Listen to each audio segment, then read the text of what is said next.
Previously on Handbook for Mortals. Wee! Shopping!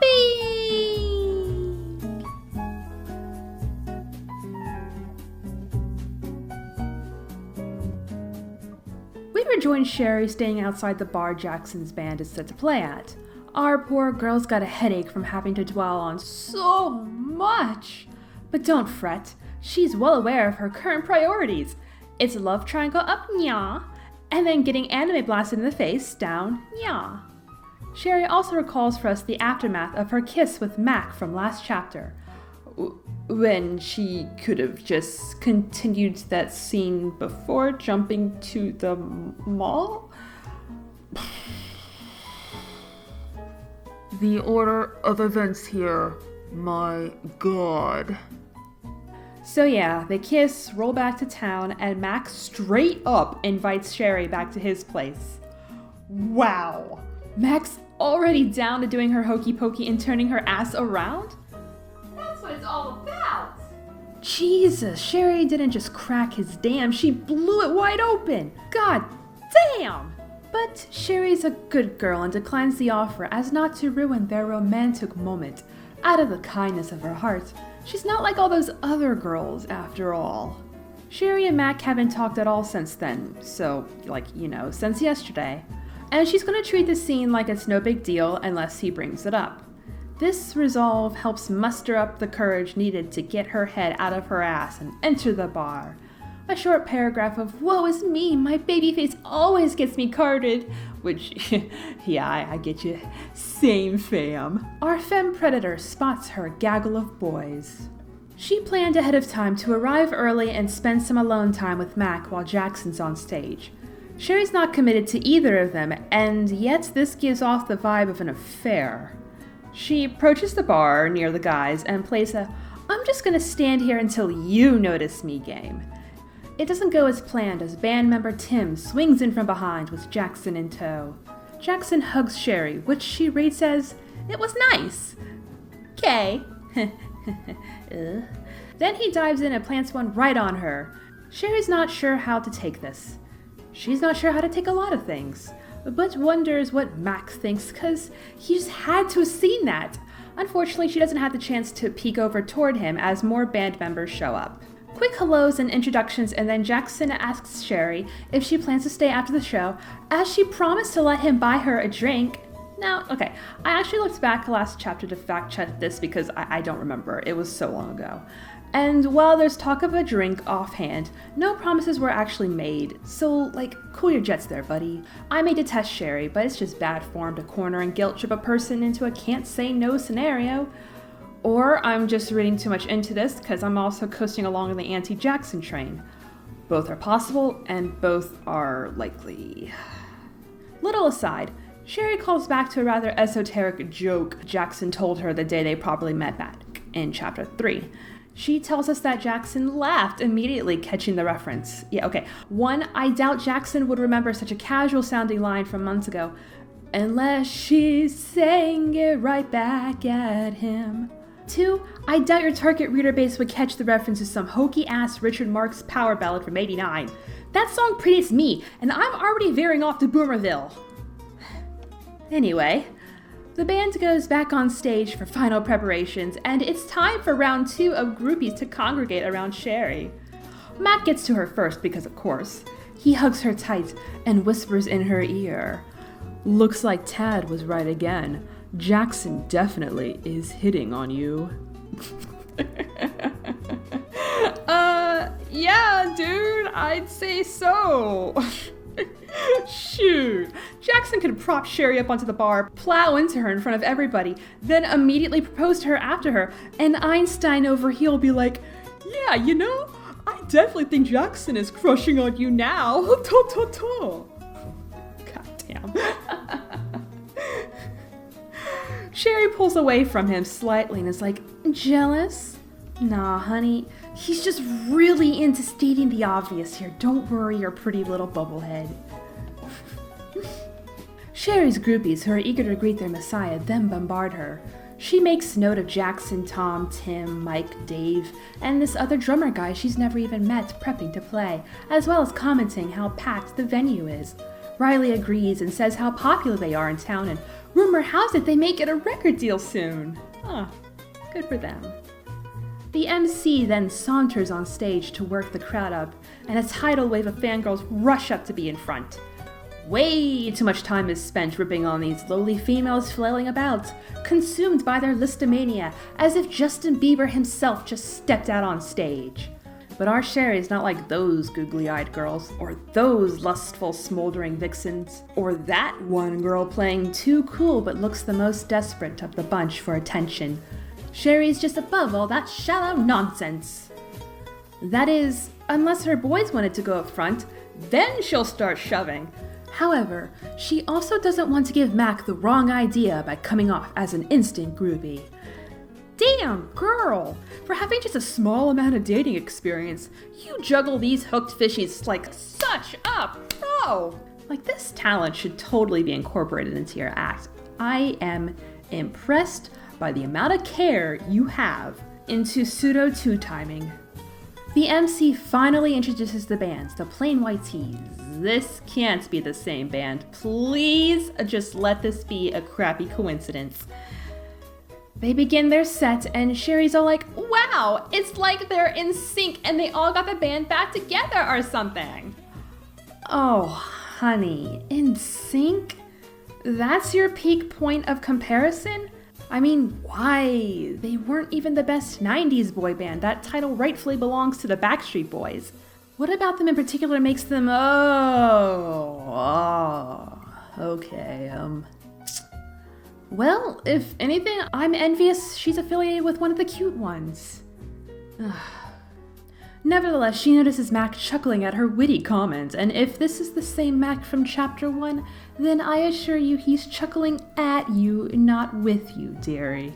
Riley informs Sherry that all of the bandmates, including the mystery drummer Damar, are involved with the show. Oh god, okay, hold up. This is really bugging me. I gotta look this up. Hold on a second, let me Google, let me just type this shit in. Type the band members. Oh my god, she actually did it! Why am I surprised? I am naive. Sarum just straight up wrote in real life band, and she even made them second fiddle to her OC. Ah, come on, this isn't even their true origin story. The band's from Illinois. And you just know none of these members ever consented to being a part of this fictional character's entourage. God. Ugh. I feel sorry for them more than I do for Jackson Rathbone. No, I don't. At least they don't have to make out with Sherry. The songs Sarah even had them play are from their 7th album. Does this version of the band just have all of these songs written ahead of time? And when they sign on to their inevitable record deal, they're like, don't worry boys, we already got these 7 albums worth of material at your disposal, and we can just chuck them out every few years to stay relevant. No extra work required. You can just write those checks out to Jackson and his Plain White Tees. Awesome. Here you go. Also, I found it rather amusing that the one band member Sherry doesn't really know turns out to be the only black guy. One could almost infer that her magic pheromones only affect white men.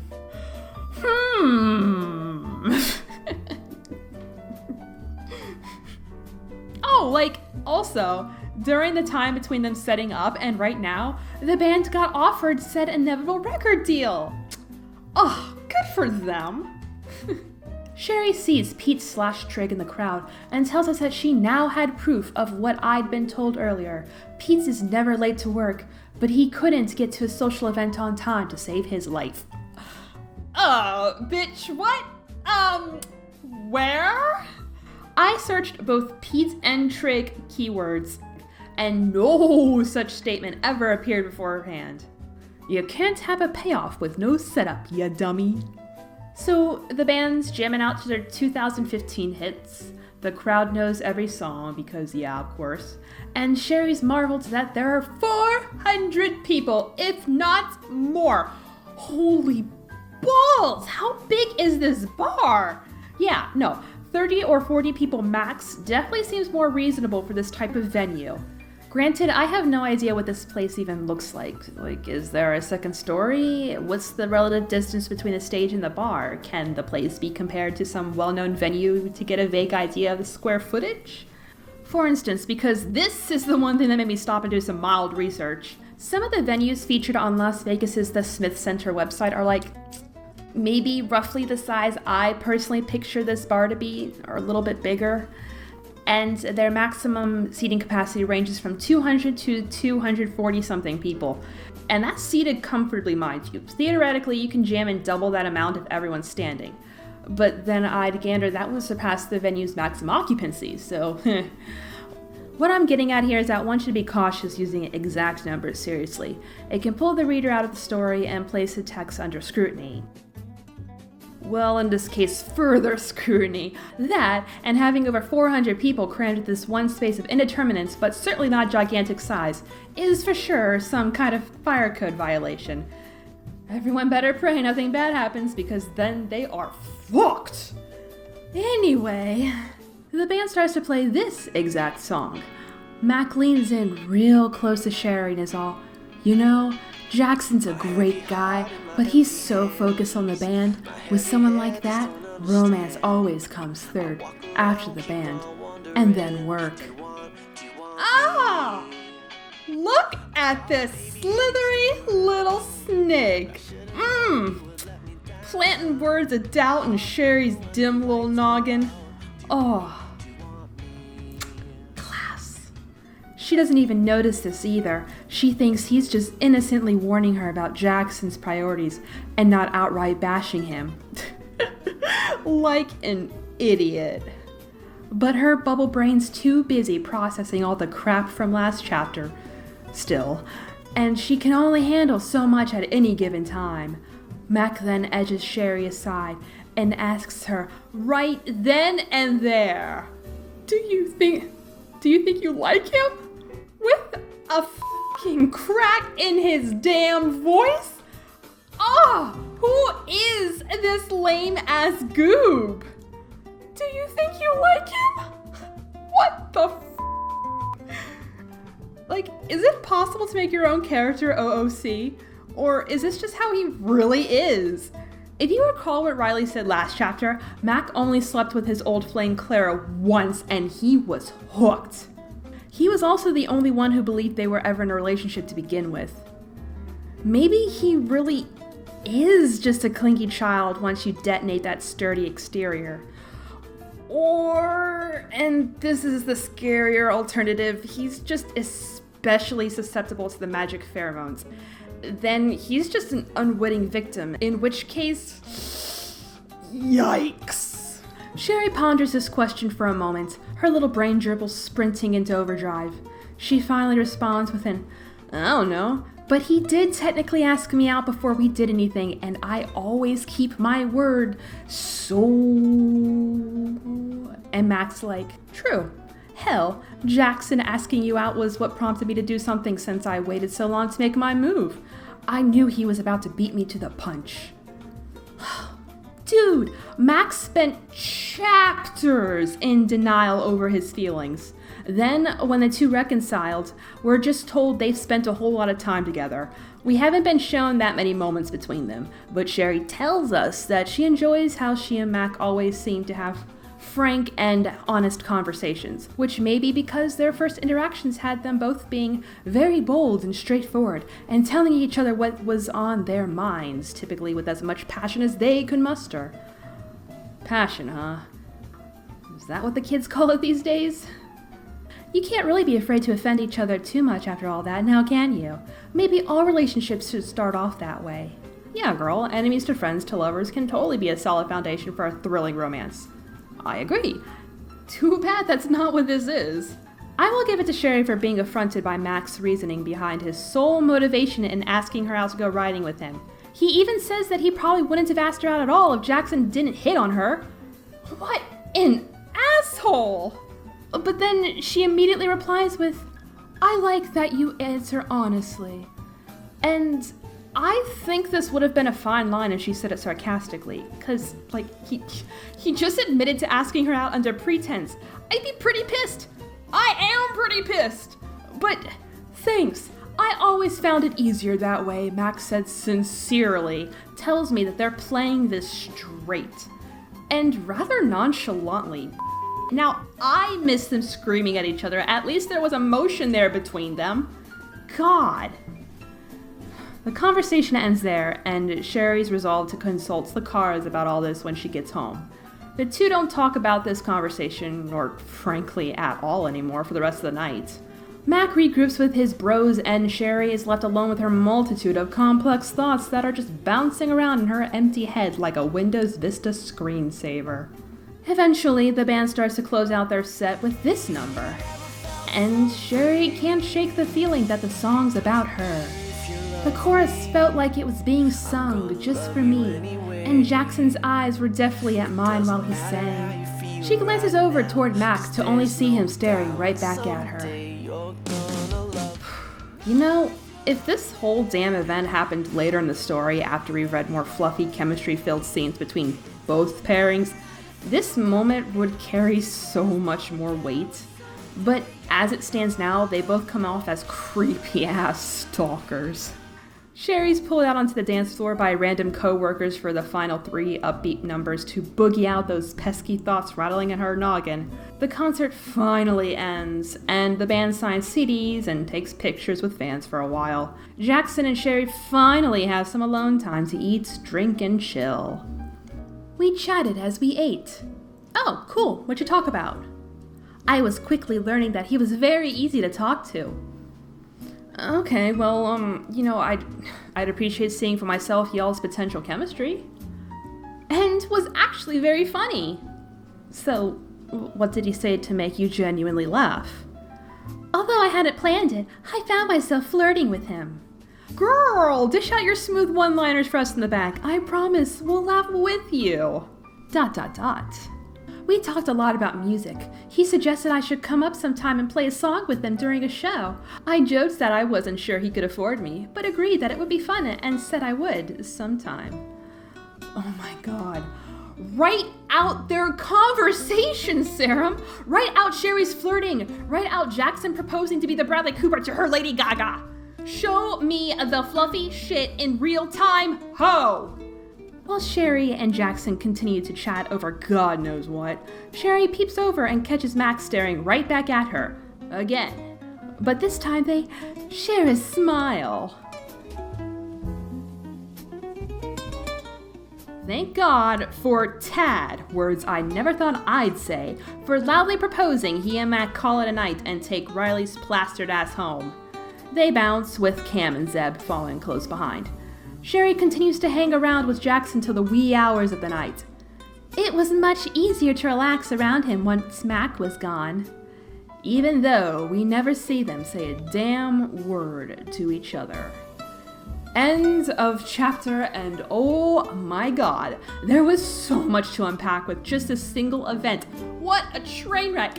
But I did it! I dissected everything that caught my eye neatly into the single video. I'm sorry, wait, what? Oh, I'm sorry.